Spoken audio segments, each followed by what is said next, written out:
Hello and welcome to Get Yourself Optimized. I'm your host, Stephan Spencer, and today it's my pleasure to have Charell Star with us. Charell is a brand and partner media manager in the FinTech field.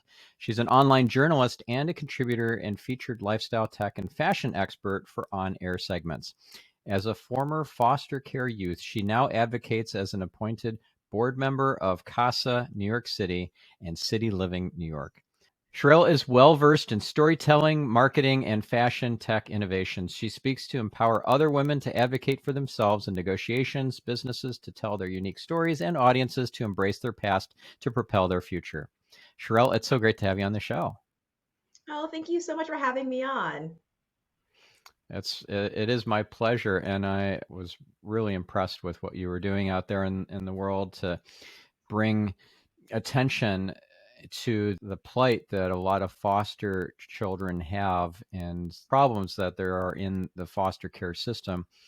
I actually was a foster child myself for most of my high school years. And maybe we could start actually by sharing, if you could share your story of growing up and how you ended up kind of turning lemons into lemonade, like turning your potentially negative experiences with the foster care system into a positive, or maybe it was just all positive, and you just wanted to I help. wish it was all positive, but it was not. It was not all positive. So I actually ended up in foster care when I was really young. I was placed in care after my great grandmother got sick. So I was really, really young, maybe 4 or 5 years old, and so that sort of started my journey into the foster care system. And I was placed in a number of different homes. I think I went to about 6 different schools in 6 different years, and so constantly moving, constantly starting over. Some of the homes were abusive, unfortunately. But what I was able to hold to, and I was lucky to have, is this realization that I knew why I was in care. I was in foster care because my great grandmother was sick, and so she couldn't take care of me. I also knew that I was wanted.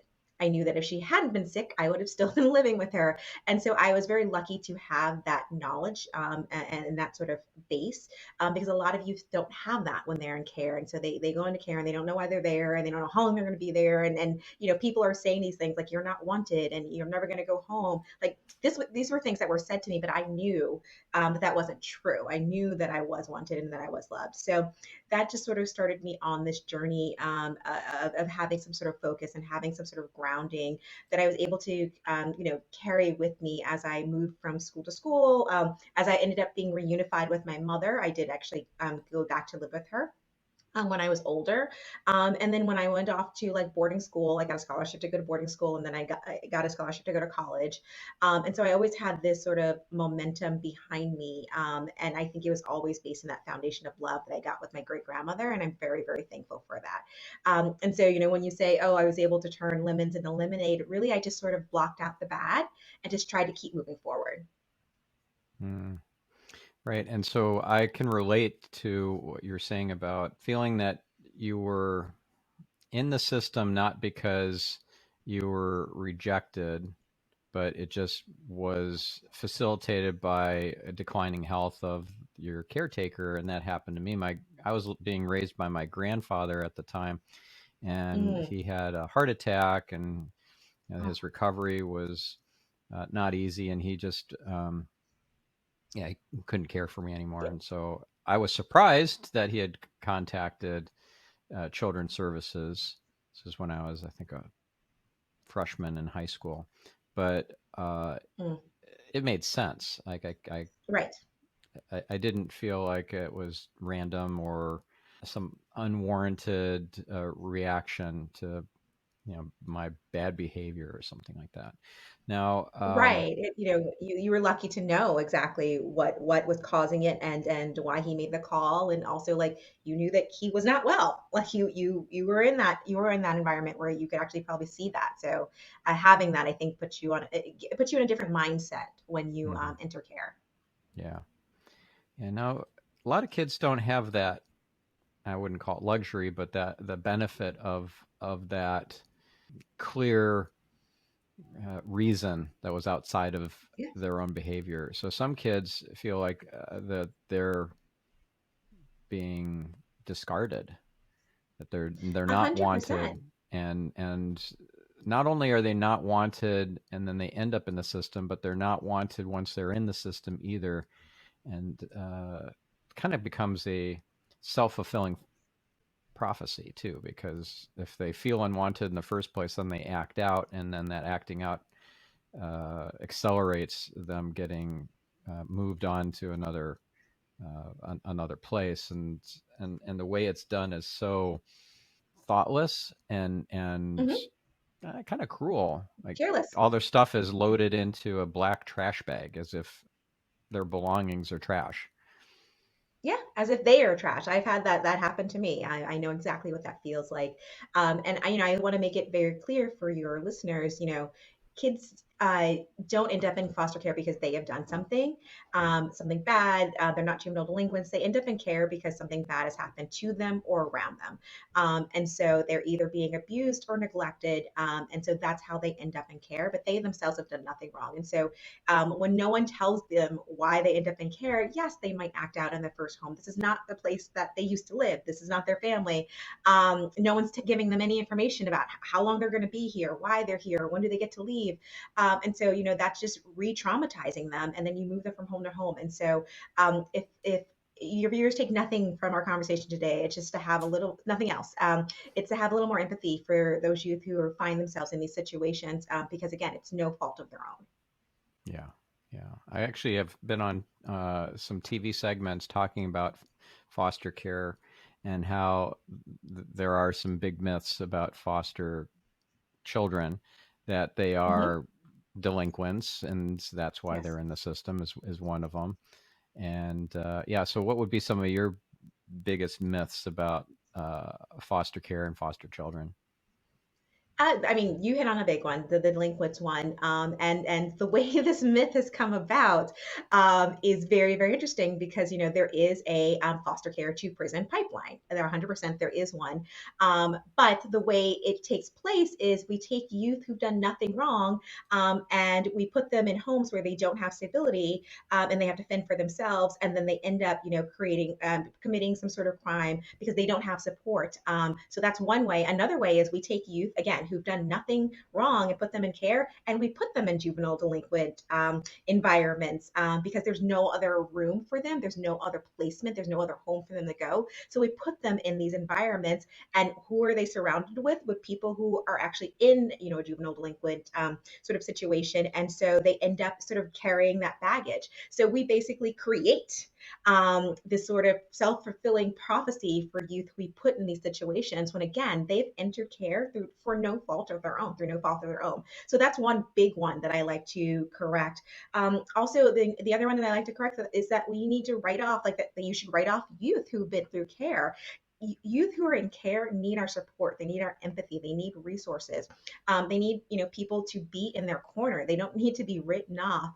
Again, because there's these other myths that, oh, they're bad or they've done something wrong, people want to step away, they don't want to lean in, and we really need people to lean in. Mm-hmm. Yeah, yeah. So I actually pulled up my segment proposal from when I was doing these TV appearances. I would send these to TV producers after having a quick phone call with them and pitching them on my idea of foster care segment. Now the month of May is Mhm. National Foster Care Month, and that's a perfect time to be pitching these TV segments about foster children, because that makes it timely. But here are the three big myths or lies that I mentioned one already. Foster children are badly behaved. That's of course not true, but yet over half of Americans wrongly believe that foster children are juvenile delinquents, according to the Dave Thomas Foundation. Mhm. Next one is foster kids are underachievers, whereas the Mhm. truth is that 65% of former foster children experienced 7 or more school changes from kindergarten through 12th grade. Yeah. And that makes it very hard to keep your grades up with that Exactly. level When you're of moving changes. schools all the time and you different teachers and new lessons, how do you keep up? It's very hard unless you have someone who's helping you maintain. What was the third one that you had? Yeah, foster kids have medical or behavioral needs that make them difficult to parent. And the Mhm. truth is, less than a third of children in foster care have any kind of diagnosable disability. And that was according to United Cerebral Palsy and Children's Rights Yeah. organizations. Yeah. So it's important that people understand that even if they're not going to take in foster kids themselves, that's a big ask. But they can at least make donations. They can volunteer. They could do some kind of awareness campaign, just putting messages out there on their social media in support of children who have gone through the system, aged out of the system, that sort of stuff. That educating and empowering people is an important part of this too. Exactly.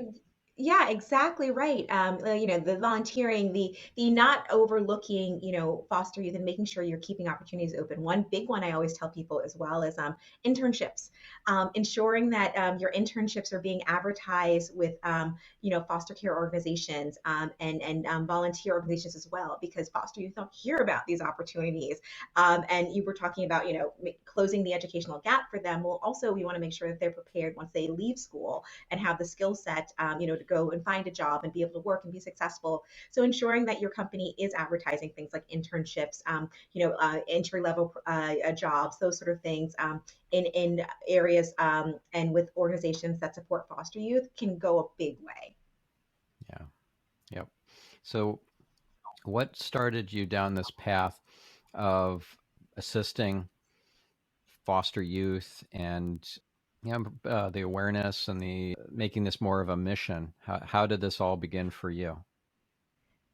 A number of years ago, probably about 8 years ago now, 8 or 9 years ago. Wow, it's been a while. I was in a documentary on foster care. It's a film series called, the Foster Care Film Series. It's by Yasmin Minstry. She's an excellent producer, and director, but she's also a CASA. And so, if you guys don't know what CASA is, Court Appointed Special Advocate. She's a CASA in New York City, meaning she is a volunteer advocate for youth who are in care.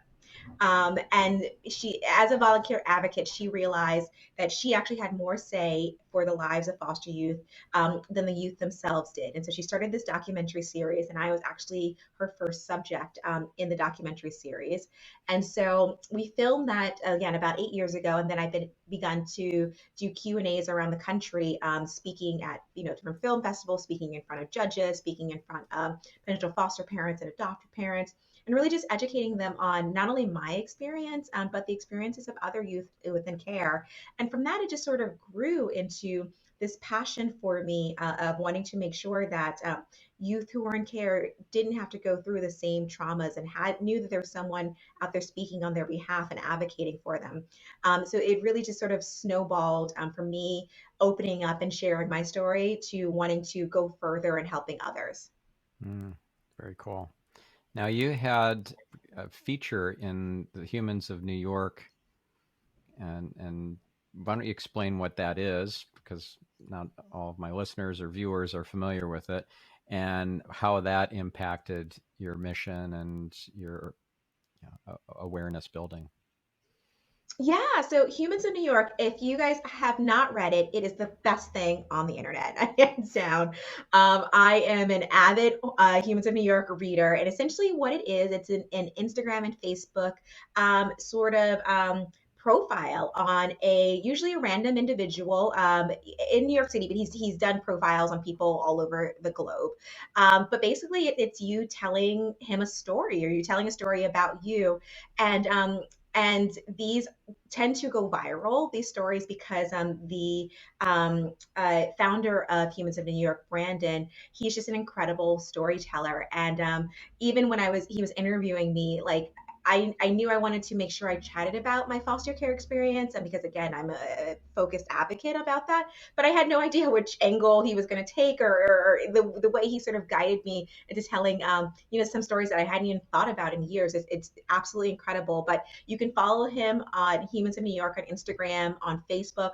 Again, I think about 2 to 3 stories come out every week, and he's been doing this for at least 5 years, and they are just these incredible, deep profiles on these individuals, and they're regular people, and you learn all of these like incredible things about people, and you are able to connect with people from reading their story and reading what they're passionate about.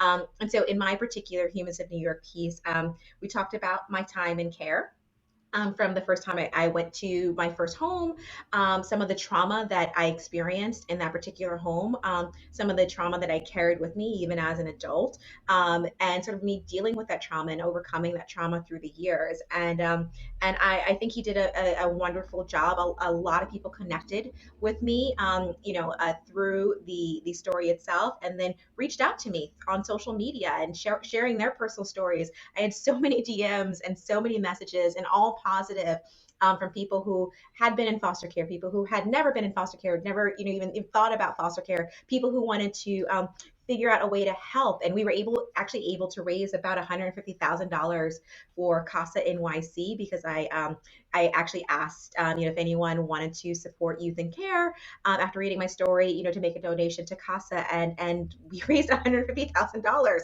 again, from being profiled on an Instagram and Facebook page. And so it was just a very, very incredible experience. And the way it's really impacted me was just sort of helping me expand my platform, and just connect with more individuals, and again, just get out that mission, for allow me to continue in my mission of educating people about what foster care is, about what youth experience, and about the ways that we should be approaching foster care here in America.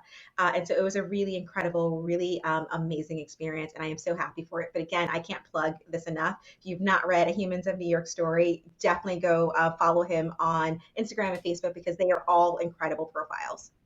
Yeah, and I will include, or my team will include, a link in the show notes to Humans of New York Instagram, to your profile piece on Humans of New York as well, and also to the GoFundMe fundraiser. Is that still in place? The one that's It benefiting it CASA New York is. City? It All right, is. cool. Every time we hit a goal, like, just increase it, and people are still donating. I think I got another donation in the other day, and so whenever we hit a new goal, I just sort of raise it. But like, CASA always needs money. It's the thing about nonprofits; they can always use money, and I lean into CASA. One, I'm on the board of CASA NYC, but I think CASAs across the country are absolutely incredible. But again, CASAs are special advocates, so they are volunteers. Think of these are people who volunteer their time to help foster youth, to make sure they don't fall through the cracks. So they do things like, ensure that if they are being moved from school to school, that they are getting their coursework moved with them. If they need to get medical treatment, or follow up on their medical regimen, that the new foster parent is hearing about that as they're being moved from home to home. They really fill in the cracks, and really help support the youth themselves. And so I just think they're an incredible, beautiful organization, filled with amazing volunteers, and every dollar helps. Yeah, and it's amazing that all these people are willing to donate so much time to, CASA program, to these foster children, and not get paid for it. It's pretty cool. Exactly. It's absolutely, and it's one of the things that that just inspires me so much to know. Like, I didn't know this when I was in care. I didn't know that there were people who, outside cared about me. I knew my great grandmother cared about me, but I didn't know that anyone else really did. And so to have that exposure, to be able to, support CASA and its mission, and to see them do their work and actually see youth's lives change. And again, they don't get paid for this. The volunteers do not get paid. They do it because they want to help, and because they want to help others, and they want to help youth. It's an incredible thing, and it gives me chills, just knowing like how much they lean in, and that they just do what they can every single day to help youth in care. And I cannot, when we talk about guardian angels out in the world, I really believe that CASAs are guardian angels. Yep, yep. And all those donors are guardian angels too. Yep, all They those are donors to supporting that CASA mission. and to, yeah, Exactly, supporting that mission. And the donors, it wasn't like, oh, we raised $150,000, and people donated 10,000, and it was people donating $5 and $2 and like $10. Really, I mean, we had hundreds of people, maybe even thousands of people donate, these small sums just to help in the way that they could. And it was so needed, and I am so grateful for it, and I cannot say thank you enough. Yeah, that's awesome. And if you can write a big check, do it. You know, if you're Always, one of the always one welcome. percenters,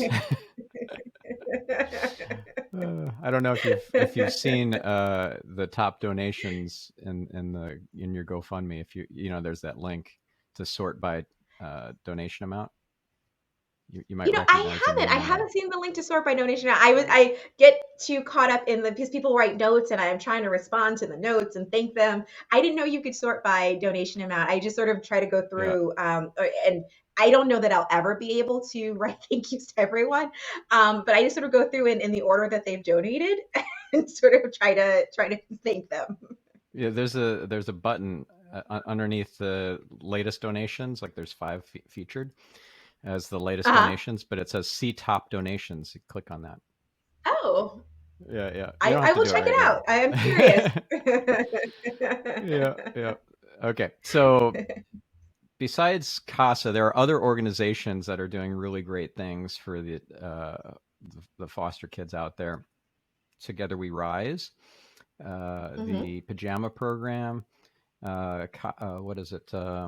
Comfort cases. Dave Thomas Foundation. Mhm. Sorry, say that again. Yeah, comfort cases as Yeah, well. They donate luggage to duffel bags and backpacks to youth so that they don't have to be moved with a trash bag. I do not wish that on my worst enemy. Having my things thrown in a trash bag and taken to a different home is heartbreaking. It's cruel. But comfort cases helps alleviate that by donating these bags for foster youth that are brand new and filled with like nice notes and toys they're just incredible. Another organization, City Living, another one I sit on the board of, helps youth who've aged out of care. I think we've talked a lot about youth who are under the age of 18, under the age of 21. But when youth age out of care, 50% end up homeless within 18 months because they don't have an income. They don't have an actual place to live. And so City Living actually helps to teach youth on how to live independently and live independently successfully by being able to keep their first home and teaching them how to budget and keep teaching them cooking skills because all the skills that they haven't learned when they were in care. And so there's a lot more organizations like that popping up all over the country that are helping youth who've aged out. But that is another big issue is the number of youth who age out straight into homelessness. yeah. So how do you help these kids who've aged out of the system because they're no longer qualified to get the assistance from the state because they're over 18. They're now no longer in high school, and they don't have the family to lean on. So, what's the solution there? Well, the solution is to one, before they age out, help them with the skill sets that they need so that they can live a independent life and a successful independent life. And that includes being able to, find a home and keep a home, and being able to find a job and work a job, being able to navigate and network like life on their own. So I like to always say the best, defense is a good offense. We need to start earlier. We can't talk about aging out with a youth when they're 17. We really need to be talking about aging out when they're like 11 or 12. Because by that point, unfortunately, it's less likely that they're going to either be reunified or adopted in the system. And that is just statistics. We know that for a fact. So we needed to have that conversation earlier. But once youth have aged out or are about to age out, ensuring that they have the systems and resources in place to be able to pay their rent as they look for a job or as they continue in school. That includes helping them find it. I don't know how difficult it is to find an apartment where you are located, Stephan, but in New York City, it is nearly impossible. Imagine being a low income, maybe even not having an income behind you and trying to, negotiate for an apartment and pay 3 months, 3 months rental fees, pay a broker to find you an apartment. Like we're talking thousands and thousands of dollars. And so having organizations that can help cover that cost and teach you how, after we were able to help cover that cost, okay, the next step is we've got to get a job. And so we've got to find something that, you'll be able to excel in, that you'll be able to grow in, because guess what? Your rent goes up every year. So even if you're getting by this year, what happens next year? And so being able to teach them those life skills. So organizations like City Living have really leaned in to start trying to close that gap and ensure that youth again are able to be self-sufficient once they age out, by providing them the resources they need to learn how to navigate being out on their own. And so we need more programs like that around the country. Yeah, yeah. And what about scholarship programs? Are there anything? Are there any programs out there that specifically help foster kids in getting to college or getting a GED or anything like that who have aged out of the system and are now ready to, get more skills or more education? They are. They vary by state, sometimes city by city. Some states are better at this, and others. I actually did a tour in Texas at Texas Women's Institute pre-pandemic, and not only do they have scholarships for foster youth, they also do things like keep the dorms open during breaks.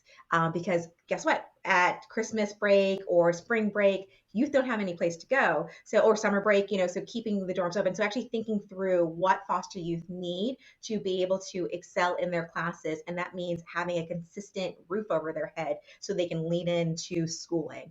And so, there are a number of programs around the country that do offer scholarships, that do offer additional support for foster youth, but they vary by state. And so, I always recommend that people look them up online, because, the Texas one is for youth who are in care within Texas. There are number ones in New York as well, where students can stay, at the dorms at Columbia over summer. But again, they're going to vary by state and city by city. Yeah, gotcha. Okay. So looking back at your experience over the X number of years that you were a foster child, like what was it, 12 years, 13 years, something like that. Uh, what was the biggest gift that you got out of it, both during the time and in retrospect, and through your adulthood, like the gift with the bow on the bottom, as my wife likes to say. What was the biggest one into your adulthood, and what was the biggest one in your childhood itself that you saw from this experience? Yeah, I would say, the biggest gift, or skill was you know, the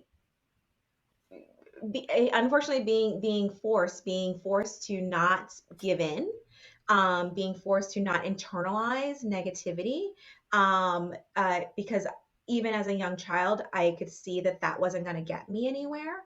And so really trying to always surround myself with the positive and block out any negativity, any of the barriers, any of the naysayers around me. That has served me so well in childhood, as well as an adult, of being able to just sort of block out, again, all of the negativity, all of people who might be doubting my skill set, and just keep moving forward. That's not to say that they don't have moments of feeling like an imposter syndrome, of like, oh, do I deserve this, or am I working hard enough?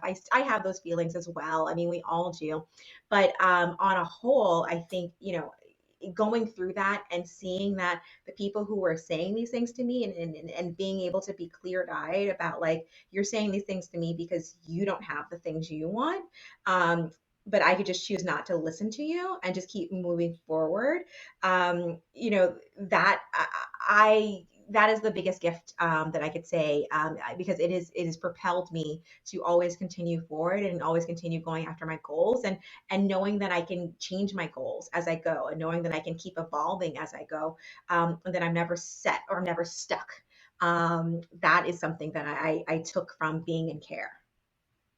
Mm, yeah, yeah. For me, it was the resilience of knowing I could do whatever I needed to do to get through something, Hmm. and Yes. that I could be very independent and not um, reliant on anybody else. So self-reliance and just resiliency were my two biggest gifts through my childhood into my adulthood. Heck, I was able to get married at 19, and I have three grown Aw. daughters now because I was mature enough at that point to get married Yeah. whereas my peers were just, you know, uh, trying to get into the bars with fake IDs and stuff like that instead of thinking about raising families and so forth. Yeah. I wanted a family straight away. I wanted a family who knew that I wanted them and Hmm. that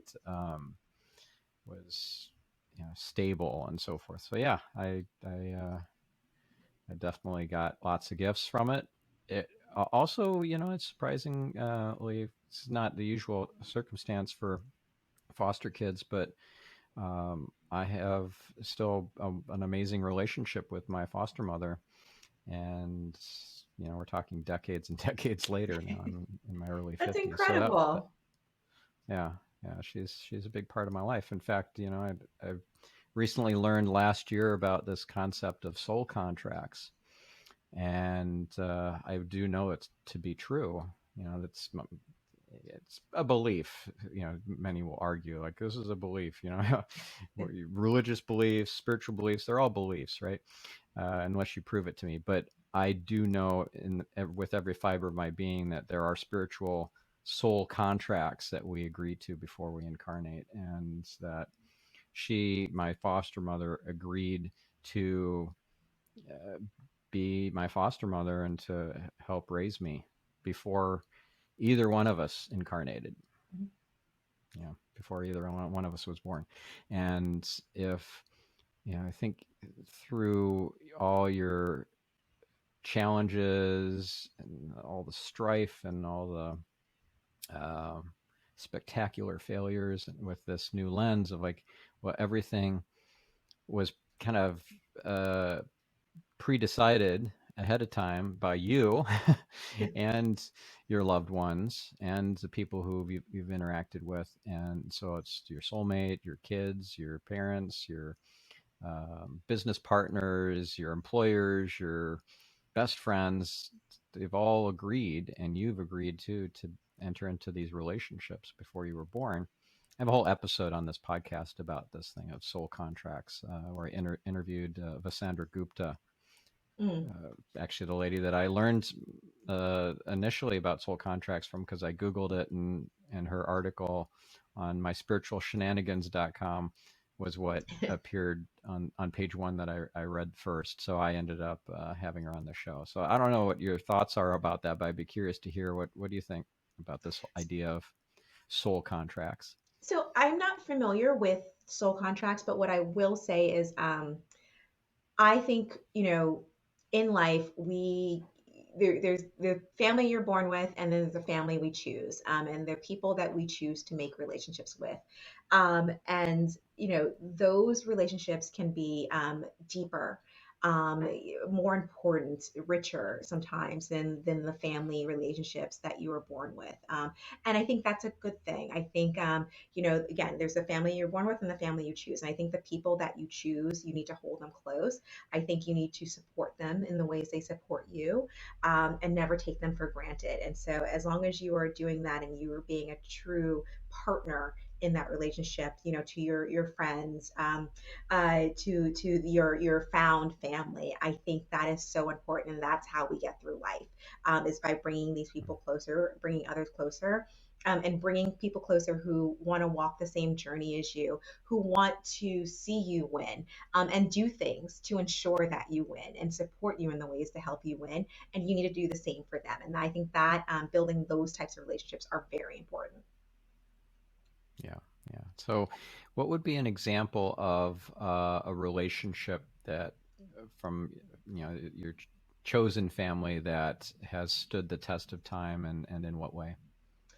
Uh, my BFF, my best friend Chanel. I met her in college on my first day, and we have been sisters since day one. Just going through thick or thin. She's got two kids now; they're my god babies. I love them to death.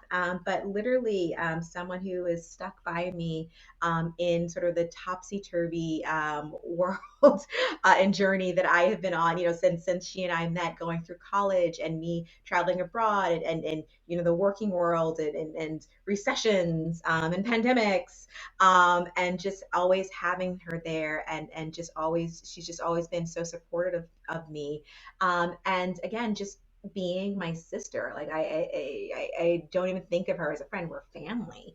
I would Yeah. drop everything on a dime for her when she needs me. I do, and she does the same for me. And so having that type of support, the support I didn't have when I was a child in care, and being able to have that now, I mean, I value it so much. Yeah. Awesome. So, were there any friendships from childhood that stood the test of time? I know you went to a lot of schools and had to start over again each time. I think you said 6 schools in 6 years. Is that right? Yes, yes. So no friends from childhood, unfortunately, because I moved so much, and those bonds were severed with every move, unfortunately. And so it was always starting Mm. over. And even when I got a scholarship to go to a boarding school, which was incredible, an academic scholarship, and I have some friends from high school that I'm still in touch with, which is wonderful, and I really appreciate their friendship. But I think starting in college was the time when, because after college it was me being stable, and moving to one place, one apartment, and being able to continue the friendships. I mean, even boarding school, I was there for 4 years, and then I went off to college. But college, it was like, okay, these are your friends for the rest of your life. These are the people who you're going to go to, their weddings, and unfortunately funerals, who you're going to watch them have babies, and their kids grow up. And so those are the ones that I've been able to maintain, and that I've chosen to maintain. But it also was a lot about me having the ability to maintain them, because I wasn't being shuffled around anymore. Yeah. So, how did you cope with being shuffled around so much? Were there any techniques that helped you to get through it? Yeah, when it was happening, holding on to the belief and the knowledge that this isn't right, um, helped me cope. And again, I think having a foundation where I, you know, lived with my great grandmother, I, was in a stable home, I was in a stable environment, I was going to school every day, and then being taken out of that and placed in these homes where, school was hit or miss. Not necessarily stable environments. I'm moving, every couple of months or so, and I don't know why.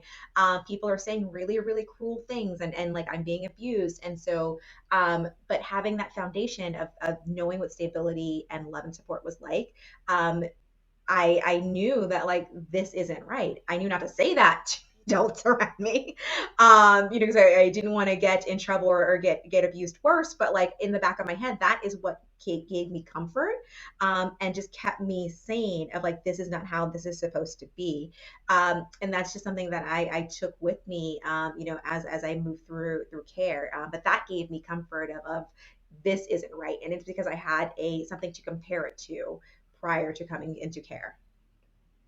Yeah. Yeah. I remember a couple experiences where I was, as a young child, recognizing how crazy that my caregivers were. This was prior to me entering foster care. My grandfather was quite abusive, Mm, physically abusive, emotionally, verbally, etc. He was a dangerous man, mhm, and I remember this one scene where had dropped me off at my mother's house, and my mother was severely mentally ill, so she was not able to care for me. But I was there visiting for I don't know how long. I just remember getting dropped off and looking outside, seeing my grandfather pouring rubbing alcohol in front of everybody. All the neighbors were watching him, pouring it all over his hands to clean his hands because they were germy from being in my mother's house. mm, And it just made no sense, and it was quite a spectacle. And I thought, wow, he's he's certifiably crazy. mm, So that was actually quite helpful mm, for me because it helped to um, show me that there's no sense to this. mhm. Yes. And then a similar situation happened when my grandmother was still alive, and I was living with both my grandparents. I opened up a drawer upstairs, and the entire drawer was, for me, a big drawer. I was really little, so it seemed enormous. And that drawer had been filled to the brim with soap slivers. Oh. And I thought to myself, wow, they're crazy. Mm-hmm. They're really crazy. Again, true, and and also very helpful Right. for me to not get sucked into their insanity and their warped worldview. Mm-hmm. Yes. Yeah. Interesting. Okay, so what are some of the uh, trauma coping and healing modalities that you have experimented with, gotten benefit from in your adulthood, trying to heal these childhood wounds? I mean, the big one, therapy.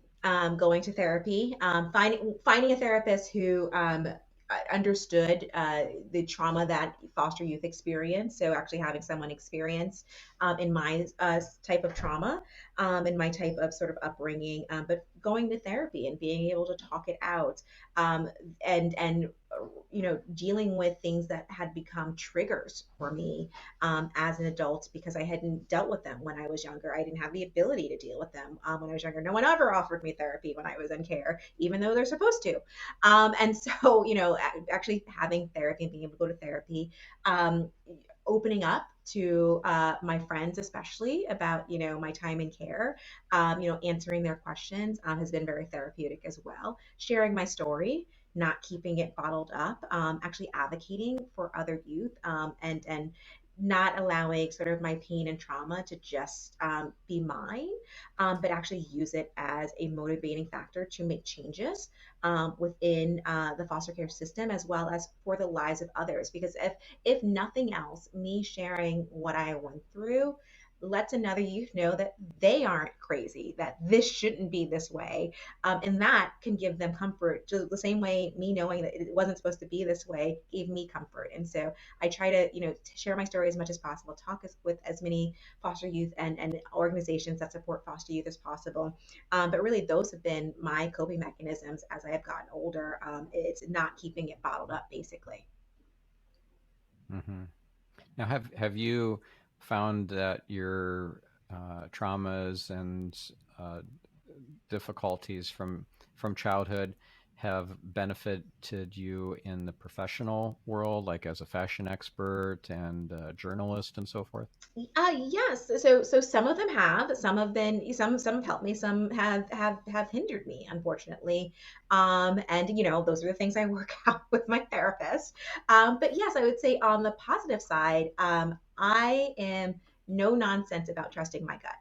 If I get a funny feeling about you, it is over. It was nice to meet you. We are done deal.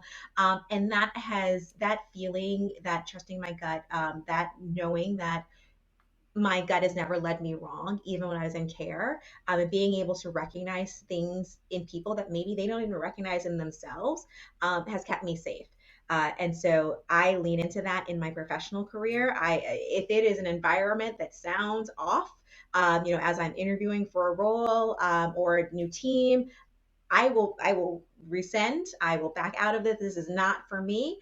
And I have not been wrong about that. I have never been wrong about that. And so that's a way it's helped me. On the other end, I've really had to learn to trust people, and not always be so standoffish against other people. Like trust my gut, but I also have to believe what you say. If you say you're going to do X, I have to believe it because I was so used to being so independent and just doing everything myself, and that can get overwhelming. That held me back. That can continue to hold me back if I don't trust other people to do what they say, and to deliver what they say they're going to deliver. So those are sort of two sides of the coin. But again, having therapists and being able to work through that has helped me go further. Yeah. So it sounds like almost like this idea of trusting other people is really giving them the benefit of a doubt rather than presuming guilt before innocence. And then because you've given them that leeway to show up positively, you don't get as disappointed then. If you're already showing up with this preconception that somebody is going to let you down or rip you off or betray you or whatever, then a lot of times that comes to fruition in part because of our, I think it's more of kind of a metaphysical quantum sort of experience where we're collapsing all possibilities of this person into one characterization, which we are expecting to be negative.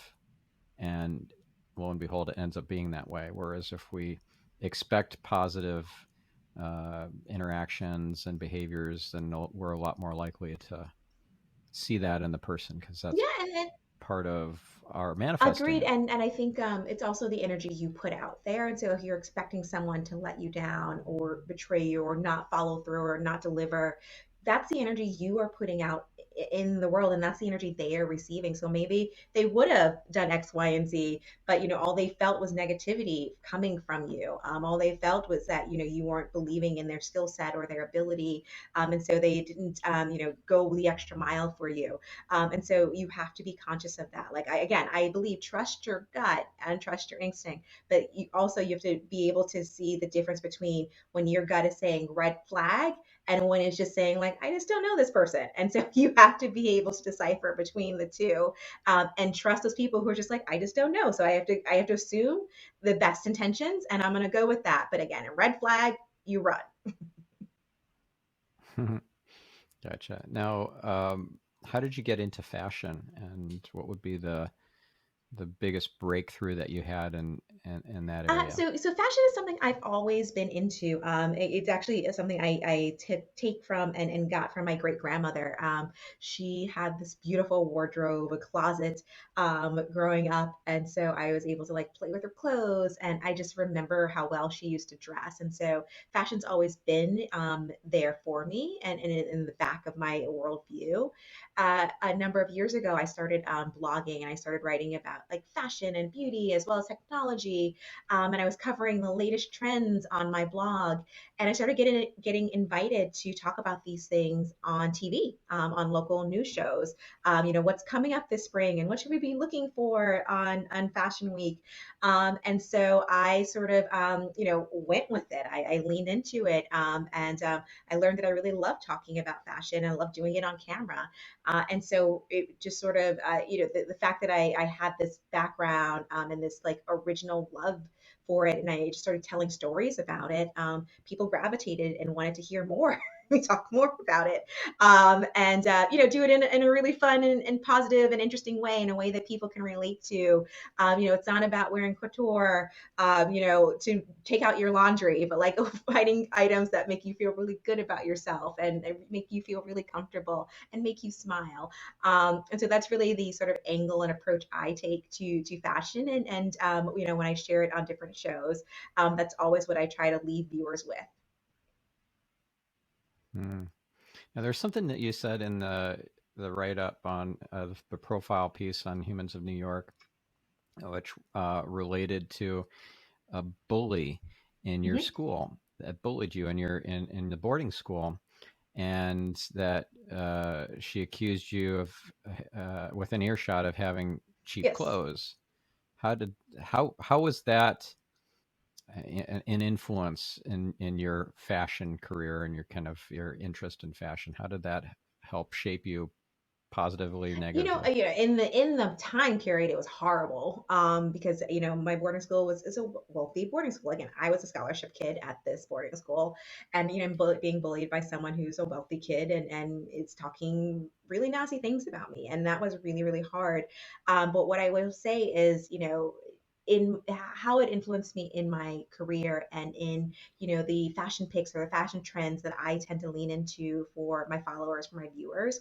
um, it's I really lean into fashion not being about a price point, really about fashion being an expression of who you are and the representation that you want the world to see about you. And so it's not about again having to pay for couture or having to buy $10,000 bags.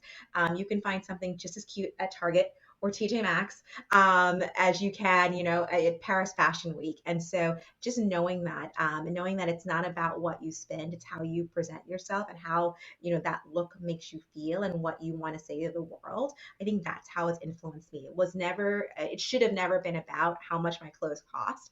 It should have been, does she look presentable?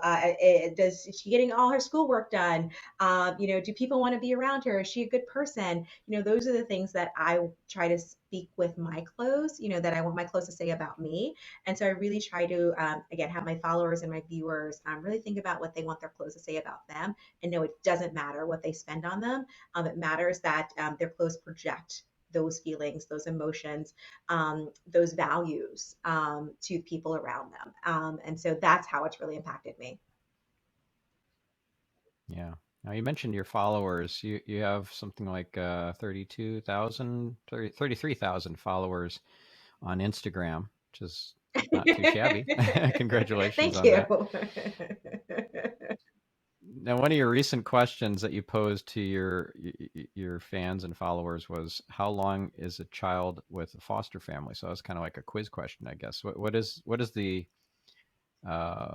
factual answer based on research or on So studies? it wasn't How a long question I is was it? posing to them. It's I do a series where my followers can ask me anything, and so they can ask me anything about fashion Ah, or okay. beauty or foster care. And so I was answering a question about the length of time that youth are in care, and this particular question is from someone who is interested in potentially fostering.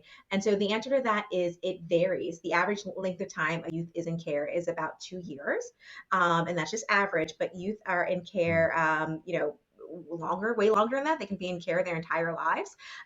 They can be in care for a week. Usually, the shorter time periods that they are in care tend to mean that they probably shouldn't have been in care in the first place. There probably was either a false allegation, or there was kinship that could take custody of that child immediately, and so they don't stay in care very long. But about 2 years is the average length of time in care. Gotcha. Okay. Interesting. So you're answering follower questions, what, every week or multiple times I a mean, week? Because it it's looks like you basically have every week. So I answer one question per video, because the reels are only about 60 seconds. So you, as in depth as you can go in 60 seconds. But that usually allows time for one yeah. question. But yeah, it's anything they want to know about. So sometimes a lot of times actually it's foster care questions. I'd probably say, 60 to 70% of the Ask Me Anythings are around foster care and wanting to understand what that is, and learning more about it. I'd say the other like 20 are about fashion, so fashion questions, and then maybe just 10 about just like finding yourself, just people looking for recommendations or tips on how to deal with different situations that might be going on in their personal or professional life. But the vast majority are foster care questions. Hmm. Cool. And what's been your most viral post? Oh man, my most viral post. I've had some good ones. And let's see, there was a recent one on transracial adoption. And so that one did really well. I'm trying to think of the other ones that have gone viral. Any ones related to humans in New York have gone viral. Trying to think of other ones that have done really, really well. That one's just top of mind because it was just this past week that it went that it did really well. And what I will say, the other ones are like escaping me right now, but there's been a few that have done really, really well. They tend to be, I think I've had a couple of fashion ones go viral, but the majority have been foster care ones. But what I love in the virality is reading the comments from people, and them sort of answering the question too. So those who've been in care, those who are foster parents, those who are social workers and caseworkers, and seeing these conversations happening in my feed, I think that is absolutely incredible. And I love that because it just gives me a different point of view, and it gives other followers also different points of view as well. So if you ever are on my page, definitely read into the comments, because there are some very interesting thoughts in there, and responses, and thoughtful responses in there as well, around the questions. Mm. Yeah. Has anyone given you the feedback that you've saved their lives? I would say not that I've saved their lives. I have gotten the feedback of, I wasn't going to do X until I heard you speak, or I was afraid to try until I came across your page. Um, I think that I always get chills when I read those DMs, those messages, those emails. I know of a couple of different foster youth who have written to me, or have told Yasmin that they were applying to college because they heard me speak about sort of not not letting my situation limit my potential. And so like that, I feel so humbled. I feel so incredible. Again, it's just the fact that hearing my story could give someone else the motivation that they need to just continue forward. Makes me feel like, not that foster care was worth it, but that I am at least using my experience to the best of my potential to inspire others. Yeah. Amazing. Well, you have, and you continue to do so, and my hat's off to you Thank for that. you. Yeah. So, where would our listener or viewer go to support you and the initiatives that you're supporting, besides the GoFundMe, which we'll, as I said, put a link to in the show notes for this episode? What else can they do to support you, what you're up to, and uh, the various foster care programs that are making a difference So for if kids? you want to support me personally, follow me on Instagram, on Facebook at Charell Star. Ask me questions to answer for you and for other people. You'd be surprised at the questions that I answer, and I try to always be thoughtful about my responses. But like, how many people lean in to who were curious about that, who were afraid to ask? So in my Ask Me Anything series, ask me questions. For the organizations that I support CASA. Again, I'm on the board of CASA NYC, but there are CASAs all across the country that could use your support, could use your empathy, could use your funding for donations. So you can donate to the GoFundMe that I started for CASA NYC, or to a local CASA in your area. City Living, again, is another organization that I support, and would love for you all to support. Again, they help youth who've aged out of care, and help them build self-sufficient lives and independent lives. So that's another organization that you can support. But if you want to know what's going on in my world and where I'm speaking next, Instagram is always the best way to keep track of me. Okay, awesome. And what's your main website to Uh, it's, send my people to as website, well? CharellStar.com. So it's everything Charell Star. But Instagram is where I keep all my latest updates. So at Charell Star on Instagram. Okay, awesome. Well, Charell, this was fabulous, and you're inspiring and amazing. So thank you for that, and thanks for taking your time to Oh, be thank you on the so much show. for having So me on. This was a lot of fun. yeah, for me too. And listener, get out there and make the world a better place. Just like Charell is doing, you can do it too. We'll catch you on the next episode. I'm your host, Stephan Spencer, signing off.